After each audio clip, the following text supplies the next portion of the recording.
नमस्कार दोस्तों, आज के हमारे इस वीडियो में हम आपके लिए महाशिवरात्रि पर्व की एक रोचक कथा लेकर आए हैं। एक समय की बात है, किसी गांव में एक सास बहू रहती थी। सास अपनी बहू को बहुत दुख देती थी, वहीं बहू सीधी साधी अपनी सास का अत्याचार सहती रहती थी। बहू भोलेनाथ की परम भक्त थी।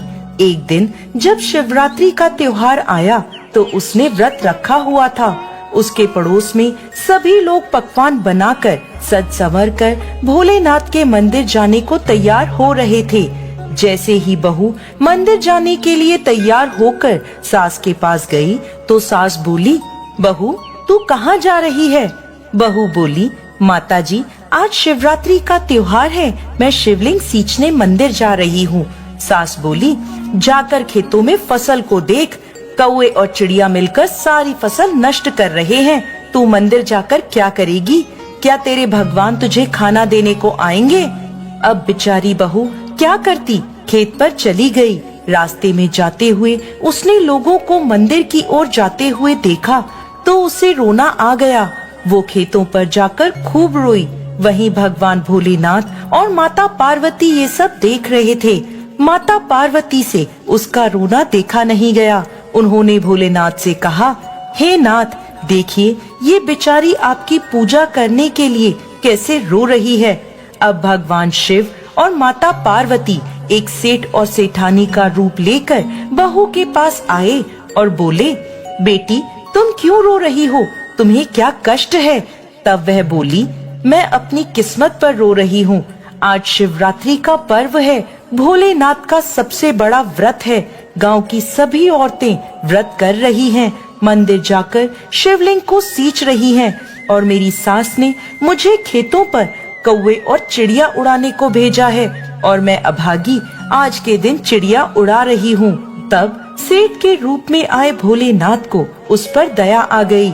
उन्होंने उसे खूब सारा धन दौलत दिया और कहा, तुम अपने घर जाओ और अपना पूजा पाठ करो, मैं तुम्हारे खेतों की देखभाल करूँगा। ये सुनकर बहू खुश हो गई और दौड़ी दौड़ी अपने घर जाकर पूजा करने लगी। उसको घर में देखकर सास को गुस्सा आ गया और पूछने लगी, तू घर कैसे आ गई? तब बहू ने सेठ और सेठानी की सारी बात सास को बता दी। सास दौड़ी दौड़ी खेतों पर गई तो देखती है उसके खेतों में फसल की जगह हीरे मोती लहरा रहे हैं। उसने बहू से इसके पीछे का कारण पूछा तो बहू ने भोलेनाथ की कृपा की सारी बात सास को बता दी। अब सास बोली, अच्छा ऐसी बात है तो अगले साल मैं भी शिवरात्रि का व्रत करूंगी। अगले वर्ष जब शिवरात्रि का त्योहार आया तो सास ने व्रत रखा, तैयार होकर खेतों में पहुंची और वहां जाकर जोर जोर से रोने लगी।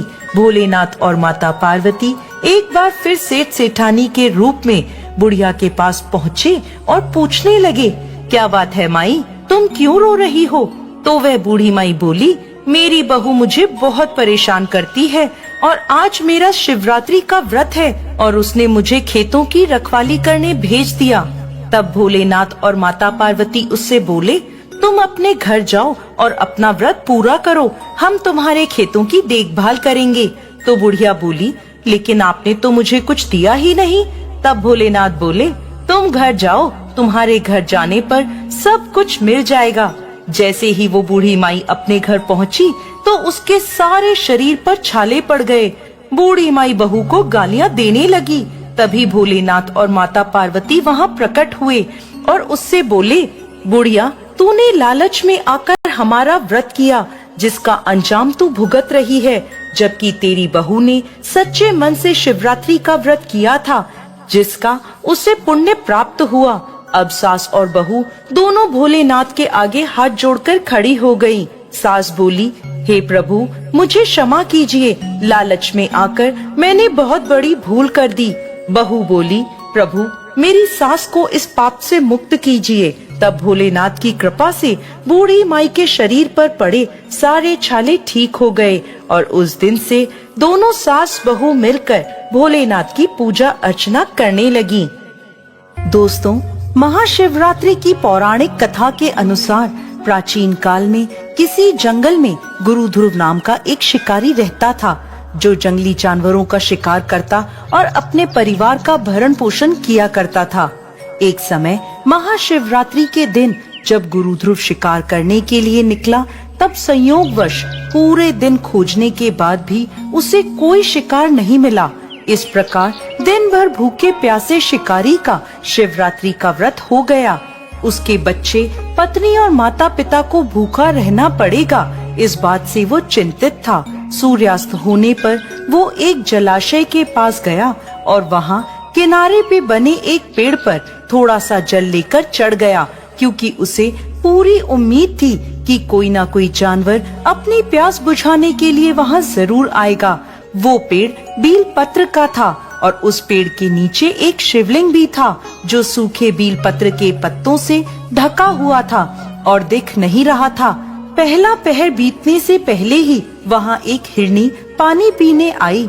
उसे देखते ही गुरु ध्रुव ने अपने धनुष पर बाण साधा, जिससे उसके हाथ के धक्के से कुछ बील पत्र के पत्ते और जल की कुछ बूंदें नीचे रखे शिवलिंग पर गिर गईं। अनजाने में गुरु ध्रुव के पहले पहर की पूजा हो गई।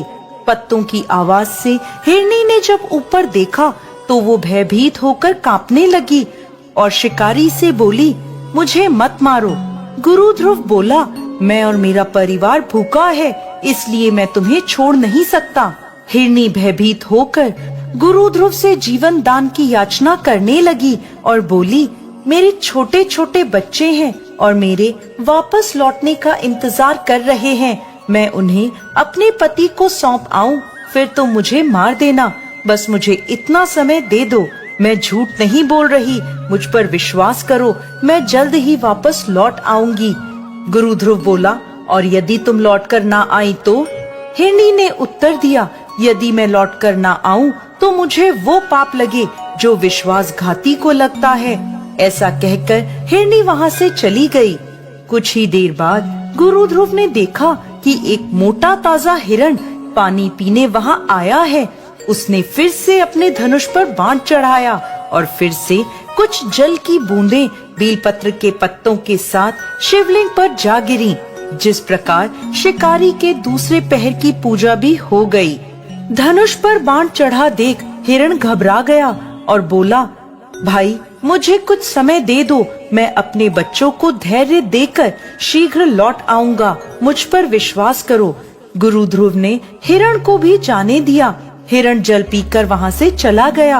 अब दोनों हिरण और हिरनी अपने घर जाकर आपस में एक दूसरे को अपना अपना वृत्तांत सुनाने लगे और बोले, हमें जल्द ही शिकारी के पास लौटना है। अपने बच्चों को धैर्य देकर जब वो चलने को तैयार हुए तो सबसे पहले हिरनी बोली, मैं शिकारी के पास जाऊंगी।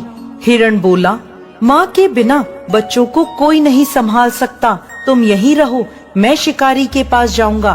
तब हिरनी बोली, पति के बिना पत्नी का कैसा जीवन, आपकी मृत्यु के बाद मैं जीवित कैसे रहूंगी, मैं वहाँ अवश्य जाऊंगी।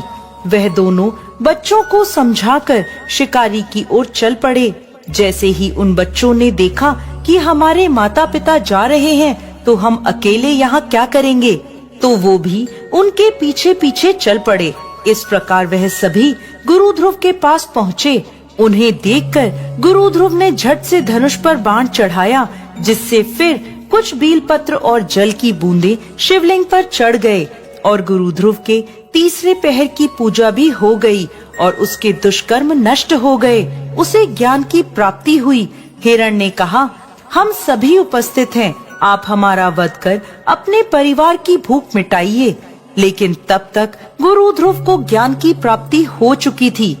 वह सोचने लगा, मुझसे तो ये अज्ञानी पशु ही धन्य हैं, परोपकार परायण होकर अपना शरीर दे रहे हैं और मनुष्य जन्म पाकर मैं हत्यारा बन गया हूँ। ऐसा सोचकर गुरु ध्रुव बोला, तुम सभी धन्य हो, तुम्हारा जीवन सफल है। जाओ, मैं तुम्हें नहीं मार रहा, तुम निर्भय होकर यहाँ से जाओ और अपना जीवन व्यतीत करो।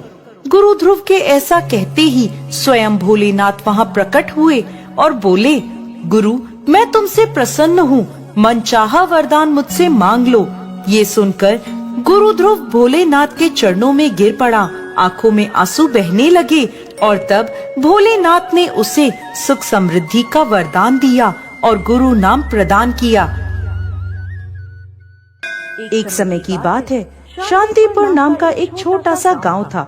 उस गांव में एक सेठ और सेठानी रहते थे। सेठ और सेठानी बहुत धनी थे, परंतु दोनों कभी भी कोई भी पूजा पाठ, दान पुण्य आदि भगवत भक्ति के कार्य नहीं करते थे। एक समय एक नन्ही सी चिड़िया दूर से उड़ती हुई घोंसला बनाने की जगह की तलाश में सेठ सेठानी के आंगन में आ पहुंची। उनके आंगन में एक बड़ा सा पेड़ लगा था। चिड़िया ने उस पेड़ पर अपना घोंसला बना लिया और वहाँ रहने लगी। अब वो चिड़िया दाने की तलाश में सेठानी के घर की ओर देखने लगी। जब कई दिनों तक उसे सेठानी के घर से कुछ भी खाने को नहीं मिला, तो वो आसपास के घरों में जाकर दाना चुगने लगी। एक दिन चिड़िया ने सोचा, ऐसा क्या कारण है कि उसे इतने बड़े घर से अन्न का एक दाना भी नहीं मिल रहा। ऐसा सोचकर वो चिड़िया सेठ सेठानी के घर के छज्जे पर आकर बैठ गई, तो देखती है सेठ सेठानी अंदर आपस में बातें कर रहे थे। हम क्या करें, हमारे कोई संतान नहीं है। हमारे पास इतना सारा रुपए पैसा है, लेकिन इसे भोगने वाला कोई भी नहीं है। ऐसा कहकर सेठानी जी रोने लगी। सेठानी को रोता देख चिड़िया को बहुत दुख हुआ। अब चिड़िया रोज सेठ जी के घर के छज्जे पर जाकर बैठ जाती और उनकी बातें सुनती और देखती कि सेठ और सेठानी संतान की कामना से बहुत तड़प रहे हैं। सेठ सेठानी की ऐसी दशा देखकर चिड़िया को उन पर दया आने लगी। बिना बच्चों का जीवन निरर्थक है। निसंतान औरत बहुत दुखी रहती है। मुझे कुछ ऐसा करना चाहिए जिससे सेठानी जी को संतान प्राप्ति हो जाए। एक दिन वो चिड़िया मंदिर के आंगन में दाना चुग रही थी। तभी उसने पुजारी जी को कहते हुए सुना, फागुन का महीना शुरू हो गया है। कृष्ण पक्ष की चतुर्थी को महाशिवरात्रि का पर्व है। इस दिन भोलेनाथ की सच्ची भक्ति करने से प्रभु प्रसन्न होते हैं और सभी मनोकामनाएं पूर्ण करते हैं। पंडित जी की ऐसी बात सुनकर चिड़िया ने निश्चय कर लिया कि वो सेठानी के संतान प्राप्ति के लिए भोलेनाथ से प्रार्थना करेगी। ऐसा सोचकर चिड़िया ने वहाँ से उड़ान भरी। छोटी सी चिड़िया भूखी प्यासी कई दिनों की यात्रा करती रही और आखिरकार कैलाश पर्वत पर पहुँच गई। कैलाश पर महादेव और माता पार्वती को देखते ही नन्ही सी चिड़िया गिरकर बेहोश हो गई। माता पार्वती ने चिड़िया को अपने हाथों में उठाया और कहने लगी, चिड़िया, तुम्हें क्या परेशानी है? तुम यहाँ कैलाश पर कैसे आई? चिड़िया बोली, माता, मैं एक छोटे से गांव में रहती हूँ, जहाँ एक सेठ और सेठानी रहते हैं जो निसंतान होने के कारण बहुत दुखी रहते हैं। मैं उस सेठानी को संतान के लिए तड़पता हुआ नहीं देख सकती। सेठ सेठानी की संतान प्राप्ति की कामना से मैं यहाँ कैलाश पर आपके पास आई हूँ। चिड़िया की बात सुनकर माता पार्वती भोलेनाथ से कहने लगी, स्वामी, सेठ सेठानी के संतान का योग है या नहीं? तब भोलेनाथ बोले, पार्वती, सेठ सेठानी के संतान का योग नहीं है, क्योंकि उन्होंने कभी भी कोई भी दान पुण्य, पूजा पाठ आदि भगवत भक्ति नहीं करी, इसलिए वो दोनों संतानहीन हैं। माता पार्वती बोली, स्वामी, ये छोटी सी चिड़िया इतनी दूर उन दोनों के लिए आई है, तो इसे खाली हाथ तो मैं नहीं जाने दूंगी। महादेव बोले, पार्वती, ये संसार सागर है, इसमें हर व्यक्ति किसी न किसी बात से दुखी है, तुम किस किस का दुख दूर कर पाओगी? पार्वती जी बोली, स्वामी, ये चिड़िया हमारे पास बहुत दूर से एक आस लेकर आई है, हम इसे खाली हाथ नहीं जाने दे सकते। तब भगवान भोलेनाथ बोले, चिड़िया, तुम्हारी भगवत भक्ति से हम बहुत प्रसन्न हैं। हम तुम्हें वरदान देते हैं कि आज से ठीक 9 महीने बाद सेठानी को एक सुंदर संतान की प्राप्ति होगी, लेकिन संतान प्राप्ति के बाद उन्हें भगवत भक्ति का भान, पूजा पाठ, दान पुण्य आदि करना होगा। ऐसा सुनकर चिड़िया बहुत खुश हो गई। भोलेनाथ और पार्वती जी का आशीर्वाद लेकर फिर वो वहाँ से चल दी। सेठ जी के घर पहुँचकर चिड़िया को पता चला कि सेठानी गर्भ से है। 9 महीने बाद सेठानी ने एक सुंदर पुत्र को जन्म दिया। ये देखकर चिड़िया बहुत खुश हुई। अब चिड़िया आंगन में बैठी सेठानी के बच्चे को बड़ा होता देख रही थी। बच्चा जो कुछ भी खाता पीता इधर उधर गिरा देता। गिरे हुए खाने को चिड़िया उठाकर खा लेती थी। धीरे धीरे समय बीतता गया और देखते ही देखते सेठानी का पुत्र 5 वर्ष का हो गया। 5 महाशिवरात्रियां आई और चली गईं, परंतु सेठ और सेठानी ने कोई भी भगवत भक्ति का पूजा पाठ आदि का कार्य नहीं किया था। अब चिड़िया को इस बात की चिंता होने लगी। चिड़िया ने सोचा, मुझे कुछ न कुछ तो करना ही होगा, क्योंकि इन्हें भगवत भक्ति का ज्ञान कराना बहुत जरूरी है। अब चिड़िया ने एक बार फिर कैलाश पर्वत की ओर उड़ान भरी। कई दिनों की यात्रा करने के बाद चिड़िया फिर से कैलाश पर्वत पहुंची। चिड़िया को देखते ही माता पार्वती बोली, चिड़िया अब क्या परेशानी है? अब तो सेठ सेठानी को संतान भी मिल गई है। चिड़िया हाथ जोड़कर महादेव और माता पार्वती से प्रार्थना करने लगी और बोली, हे भगवान, मेरी एक समस्या है। सेठ सेठानी ने पुत्र प्राप्ति के बाद भी भगवत भक्ति नहीं करी है। मैं उन्हें ये बात कह नहीं सकती और वो दोनों ये बात समझ ही नहीं सकते। इसलिए आप दोनों को मेरी इस कार्य में सहायता करनी होगी। अब माता पार्वती भोलेनाथ से बोली, चिड़िया की बात बिल्कुल सही है, लेकिन उन्हें यह भान कैसे होगा? तब चिड़िया बोली, माता, आप और प्रभु दोनों उन्हें इस बात का भान कराएं कि वो अपने जीवन में कितनी बड़ी गलती कर रहे हैं। तब चिड़िया की बात मानकर माता पार्वती और शिव शंकर ने एक साधु और साध्वी का वेश धारण कर लिया और दोनों सेठ सेठानी के घर पहुँचे और वहाँ जाकर उन्होंने भोजन करने की इच्छा प्रकट करी। ये बात सुनकर सेठ और सेठानी बहाने बनाने लगे, इधर उधर देखने लगे। तभी उनका छोटा सा बेटा बाहर आया और हाथ पकड़कर भोलेनाथ और माता पार्वती को घर के अंदर ले गया और भोजन कराने के लिए बिठा दिया। तब अपने बच्चे की इच्छा देखकर सेठानी ने भोलेनाथ और माता पार्वती को भोजन कराया। तब वह बालक भी उनको भोजन कराने लगा। भोजन करने के बाद जब माता पार्वती और भोलेनाथ जाने लगे तो सेठ सेठानी बोले, हमसे यदि कोई गलती हो गई हो तो हमें क्षमा कीजिएगा।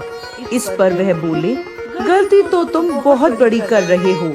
ऐसा सुनकर सेठ सेठानी घबरा गए और बोले, साधु बाबा, हमें बताइए कि हमारी क्या गलती है, हमें क्या करना चाहिए? तब साधु बने भोलेनाथ बोले, तुम क्या समझते हो कि तुम्हारे नसीब में यह पुत्र था? ये तो एक चिड़िया की भक्ति के परिणाम स्वरूप तुम्हें प्राप्त हुआ है। उस चिड़िया ने तुम्हें संतान सुख तो दिलवा दिया, लेकिन भगवत भक्ति का लगाव तुम्हारा नहीं लगा सकी। आज से तुम दोनों पूजा पाठ, दान पुण्य आदि करो, गरीबों को भोजन कराओ, भगवत भक्ति में अपना मन लगाओ, जिससे तुम्हारे पुत्र को लंबी आयु प्राप्त होगी। यह सुनकर सेठ और सेठानी को बहुत पछतावा हुआ। अब उन दोनों के मन में भगवत भक्ति की लौ जल चुकी थी। वो दोनों खूब पूजा पाठ करने लगे और प्रभु का गुणगान करने लगे। फिर से एक बार जब फागुन मास की महाशिवरात्रि आई तो दोनों पति पत्नी ने शिवरात्रि का व्रत किया। पूरे विधि विधान से भोलेनाथ की पूजा करी और उनका आशीर्वाद प्राप्त किया। जय भोलेनाथ, जय माता पार्वती।